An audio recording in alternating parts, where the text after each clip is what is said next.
नमस्कार साथियों, स्वागत है आप सभी का आपके अपने YouTube चैनल अनु मैम की क्लास में। इंटेलिजेंस की थ्योरीज में हम यूनिफैक्टर और टू फैक्टर थ्योरीज के बारे में चर्चा कर चुके हैं। आज हम डिस्कस करेंगे मल्टी फैक्टर थ्योरी।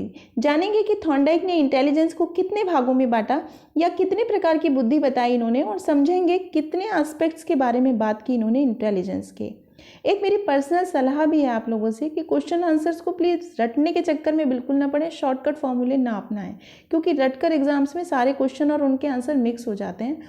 इसलिए कोशिश की गई है कि आप थ्योरीज को समझ जाएं, क्योंकि फिर आप कंफ्यूज नहीं होंगे और जो आंसर जिस क्वेश्चन का होगा उसी को टिक करेंगे। बेस्ट कंटेंट देने की कोशिश की गई है आपके लिए, पिक्चर्स के थ्रू एक्सप्लेन किया जा रहा है आप, ताकि माइंड में आपके सेट हो जाए और आप गलती ना करें। पेपर का स्टैंडर्ड थोड़ा हाई हो चुका है, तो रटने वाली विद्या आप काम नहीं आती है, इसलिए लास्ट तक देखिए वीडियो को और फीडबैक ज़रूर देकर बताइएगा। तो चलिए शुरू करते हैं आज के मोटिवेशनल थॉट के साथ। इतर से कपड़ों का महकाना कोई बड़ी बात नहीं, मज़ा तो तब है जब आपके किरदार से खुशबू आए। जी हाँ, शख्सियत कुछ ऐसी होनी चाहिए आपकी कि जिधर से निकले उधर आपकी कामयाबी के चर्चे इत्र की सुगंध की तरह फैल जाएं। तो इसी उम्मीद के साथ अपने प्रयासों को जारी रखें। निश्चित ही एक दिन ऐसा आएगा कि आप भी अपनी कामयाबी का परचम लहरा रहे होंगे। तो इसी जोश के साथ चलिए शुरू करते हैं थॉर्नडाइक का बहुतत्व सिद्धांत। ये थ्योरी E.L. थॉर्नडाइक ने दी है। इस थ्योरी के अनुसार इंटेलिजेंस या बुद्धि असंख्य स्वतंत्र कारकों या इंडिपेंडेंट फैक्टर्स से मिलकर बनी है, और हर फैक्टर इंडिपेंडेंटली किसी न किसी स्पेसिफिक मेंटल एबिलिटी यानी विशिष्ट मानसिक योग्यता का पार्शियल रिप्रेजेंटेशन करता है, मतलब आंशिक प्रतिनिधित्व करता है। कि हम अगर ये मेंटल वर्क एक दूसरे से संबंधित होते हैं, जो भी कोई काम कोई व्यक्ति करता है और वो एक दूसरे से संबंधित होते हैं, तो यहाँ एक कनेक्शन सा बन जाता है। इट मीन्स यहाँ पर कुछ फैक्टर्स जो हैं वो कॉमन होते हैं या उभयनिष्ठ होते हैं, जो दोनों कामों में ही उसके काम आ रहे हैं। मीन्स बुद्धि में जितने फैक्टर हैं वो स्पेसिफिक एबिलिटीज़ की तरह या एक विशिष्ट योग्यता की तरह काम करते हैं, और वो आपस में एक दूसरे से एसोसिएट भी होते हैं। मीन्स जैसे एक दीवार में लगी ईंटें होती हैं, आपस में जुड़कर एक दीवार को बनाती हैं, और उस दीवार में लगी हुई अगर आप एक भी ईंट निकाल लेंगे तो वो वहीं से कमज़ोर होना शुरू हो जाएगी।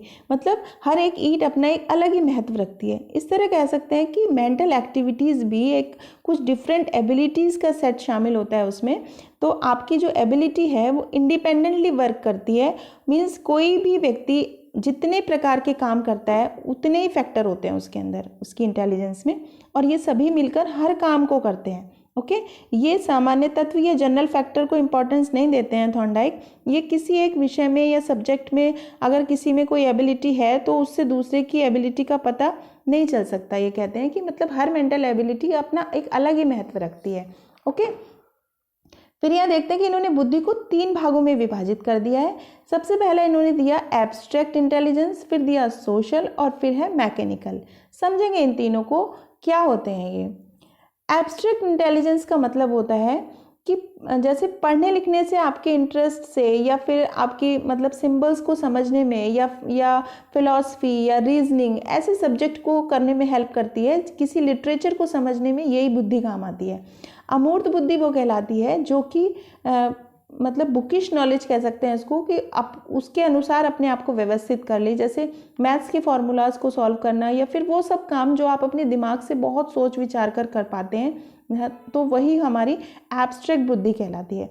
ओके, फिर है सोशल इंटेलिजेंस या सामाजिक बुद्धि कहा इन्होंने।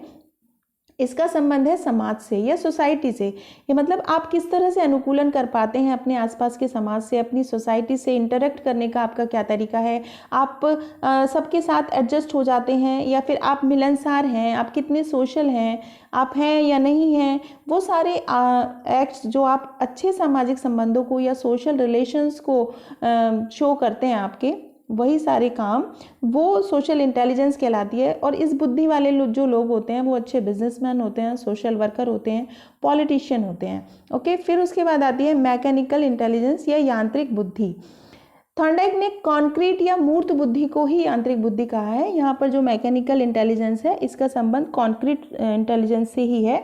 इसका मतलब है कि वो एबिलिटी जिसकी हेल्प से आप अपने ही मतलब ये कोई बच्चा अपने छोटे मोटे खिलौने जैसे घड़ी, साइकिल कुछ खोल के बैठ जाते हैं ना बच्चे, अपने आप ही ठीक करने की कोशिश करते हैं, तो वो वहीं से दिखाई देने लगता है कि ये बच्चा किस फील्ड में जाएगा, इसका माइंड किस तरह से काम कर रहा है।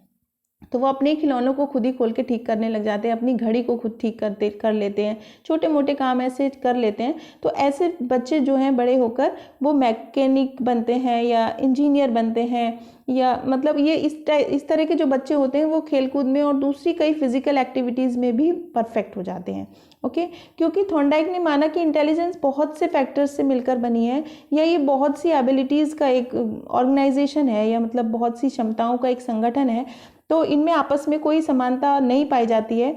और ये जो फैक्टर्स हैं, थॉर्नडाइक कहते हैं कि ये जो फैक्टर्स हैं यही डिटरमाइन करते हैं कि आप कितने इंटेलिजेंट हैं। मतलब इन्हीं के थ्रू पता लगाया जा सकता है कि आप कितने इंटेलिजेंट हैं।